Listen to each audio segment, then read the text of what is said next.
Hello YouTube and welcome back to another video on the channel, and today we are back with some more, football related content because the Premier League predictions video that I uploaded a couple of days ago, or last week, did really well.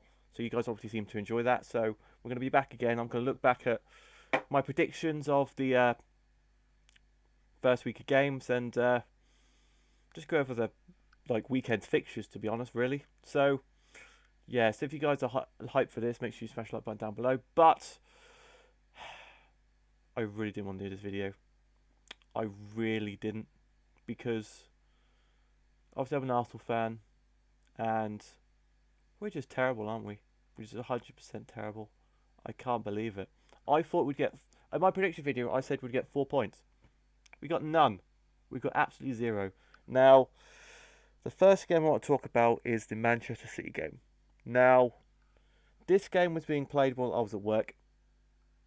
I think I think I finished work around just as soon as the second half started. So I checked my phone, saying, "Oh, okay, we're 1-0 down. Okay, that's fine. What could possibly go wrong?" Walking home, checked my phone. David Luiz sent off. Penalty scored. I'm like, "Oh no, oh no, oh no, oh no, oh no, oh no, it's over." So, because David Luiz is an absolute fecking clown.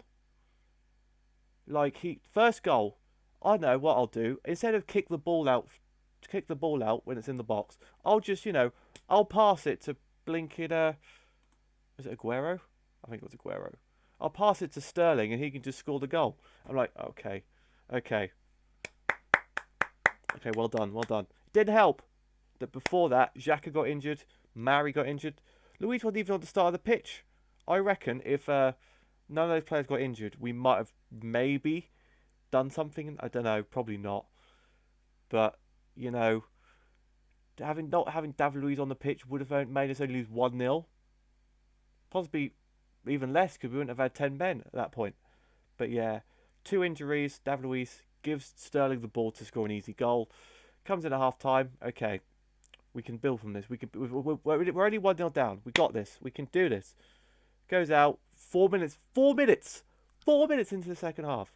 David Luiz just goes, I know what I'll do. I'll do a stupid challenge on in the box. Gets sent off. De Bruyne steps up, doesn't miss a penalty because it's fucking Kevin De Bruyne. Scores the goal, and I'm thinking, right, okay.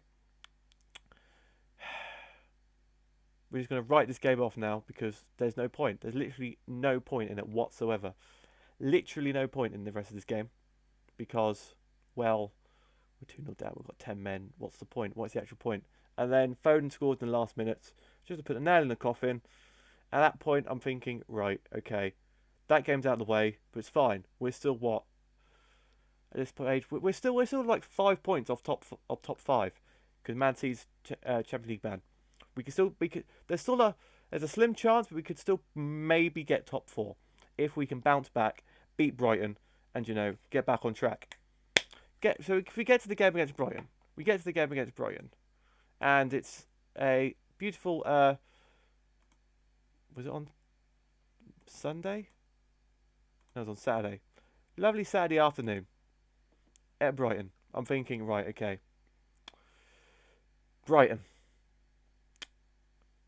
They're near the bottom table. Haven't won in 2020. So I'm thinking, okay, if we don't win this game, we are just terrible. We're never going to be in the Champions League ever again. So, first half goes 0-0. I'm thinking, okay, everyone's got tired legs. They're building into the game. We've still got this. We've still got some time. About 68 minutes played. Pepe, bang, 1-0 up. Yes, delightful. First goal we've scored since after lockdown. Fantastic. High hopes. And then it all just went because Leno gets injured in this game. So we've had 3 injuries in 2 games. Ridiculous. Leno gets injured. Martinez comes on because freaking Mopé. Is it Mopé? I think it's Mopé. Mopé. Leno tries to grab the ball. Mopé dives in. Bush. It's basically like a 50-50 tackle, like in midfield. Both players get like a yellow or whatever. I don't know what happens with that. I can't remember. But Leno gets severely injured. Because there's no one there, you can literally hear him screaming at how painful it was. Literally screaming. So, he's out for the rest of the season. Probably our best player this season, barring Aubameyang, out. So, that's always good for. We've got Martinez now in goal for the rest of the season. So, Pepe scores. Should be fine. Okay, let's just 1-0 up. With all the injuries, all the mishaps, let's just sit back, protect the 1-0, and just carry on from there. Next game against Southampton, move on forward. But, this is Arsenal. We don't do things that simply. Dunk scores a goal, like the centre back. I'm like, okay, sure. Draw, that's fine. Draw's fine. A draw is fine. In circumstances, a draw is fine. We should be battering Brighton, but maybe we can get a late goal. Maybe it's fine. At least we're not losing. Last minutes of the game played. Mopé, the guy who injures Leno, scores the winning goal. And that means Brighton have done the double. The double. They've beaten us twice this season. And I'm like, oh my God. This is ridiculous. We're actually terrible. So now we are what? We are 10th in the league. 6 points behind Man United. There's what? 8 games left. Is it doable? Possibly. If we win the entirety of our rest of our games, we've still got to play Liverpool. We've still got to play Leicester, I believe. We've still got loads of big games to play. We need to win all of them, and then Man United needs to lose like 2. That is, that we need Man United, Wolves, Sheffield United, Tottenham, and Crystal Palace to lose 2-3 games each. It's doable, but it's a really tall goddamn order. If we won that game, we would be 3 points off Man United. 3 points off Manchester United. 5 points off Chelsea. We could have done it if we beat Brighton. But no, did last year we missed out on Champions League football because we drew with Brighton? Yeah, we drew with Brighton, which meant we didn't get top 4 last season. Now we lose to Brighton. Now we're not going to get top 4 this season. So now we need to... Hopefully we can get some points against Southampton, please. Because at this rate, we could be facing relegation. Because we're only 13 points above relegation. We've got the 40-point mark. It's okay. We're not going to get relegated. It's okay. It's not that serious. But if Burnley and Everton win their games in hand, or if Burnley win their game in hand, we're down bottom half of the table, boys. Bottom half of the table. That's just... I just can't... Don't have words for that. I literally don't have words for that. That is ridiculous. That is ridiculous, man. That is ridiculous. Right, I'm moving on from Arsenal. They're just terrible. There's nothing... There's like literally nothing that can happen. Like nothing. Okay. Man City v Burnley. Monday night. Man City win 5-0. You'd thought that would be the only talking point in that game. But unfortunately it wasn't. Because some freaking idiots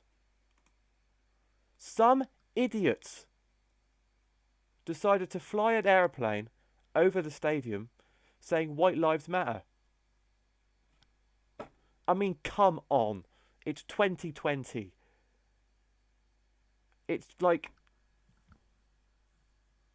The whole point of this movement is to get equal rights. It's like the Me Too movement, which happened like the start of the decade. For women to have like be respected equally to men. And now this is the same for like the minorities or black people or whatever to be equal to everyone else. It's like some people out there are just so stupid. Like, why would you fly that banner? It's not the place all the time. Because literally, just before this happened, like all the players did to take the knee thing, which every single player's done to like promote this movement across football. Because we've had kick racing at football, all that stuff in the past. This is like the new wave of it. Hopefully, this will work this time. But obviously, it's just like they don't deserve to be at the stadium. They should find who did that and just ban them because it's stupid. It's honestly stupid. Some people are actually stupid. I don't even have words. I don't want to give them the time of day to about that. Literally don't. I'm just keep moving on. Moving on from that subject. My God, what a stupid pair of individuals.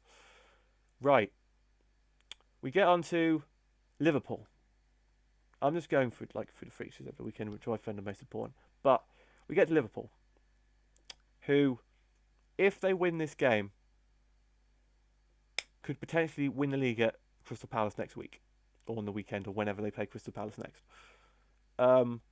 But this was literally the most boring game of the entire lockdown coming back, because 0-0 draw with Everton. I think in my prediction, I said it'd be a draw. No, I didn't. I said Liverpool would edge it 2-1 victory, but it was 0-0. Literally nothing happened in that entire game. Literally nothing outstanding happened.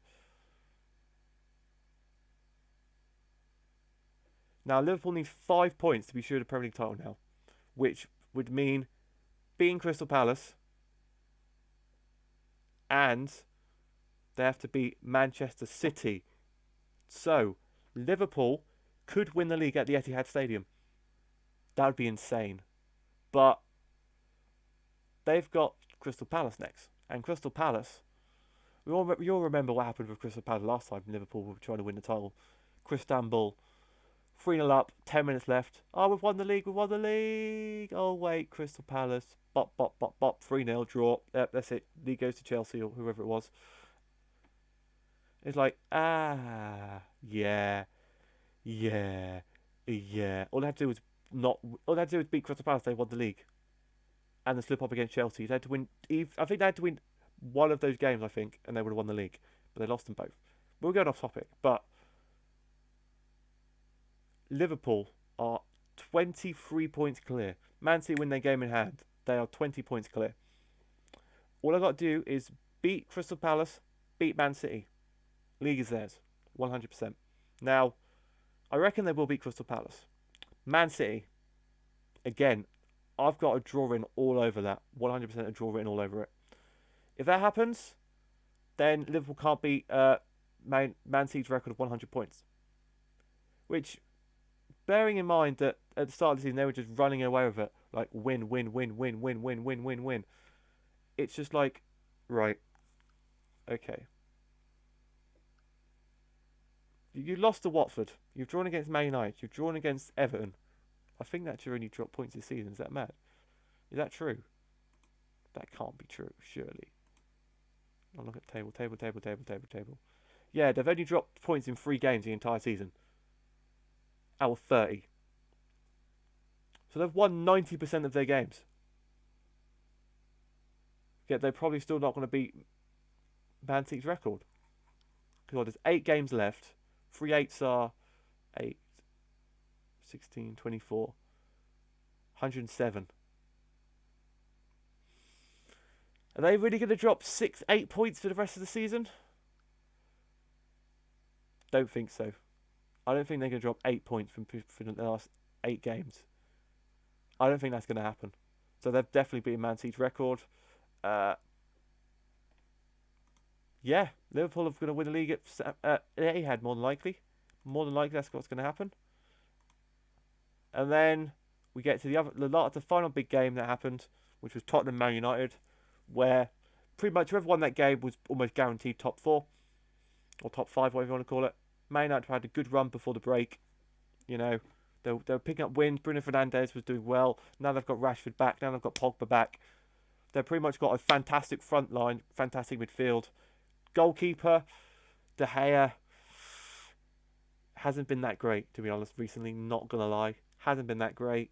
Obviously, defence is getting there. Maguire's, good, but he's really slow. You need a partner for Maguire. Wan-Bissaka's good. They may not really need a left-back, another centre-back. If De Gea keeps up this progress, they need another goalkeeper and maybe another midfielder. And they're sorted. Like a defensive minded midfielder. And they're pretty much sorted. They could really change the league next season if they have a decent transfer window over the summer or whenever the transfer window opens again. Then Tottenham are just Tottenham, you know. They're in the same boat as us, but just not as terrible because they're in 8th place. They've only got 2 points more than us, and we're having a terrible season. So what the hell are they having? My God.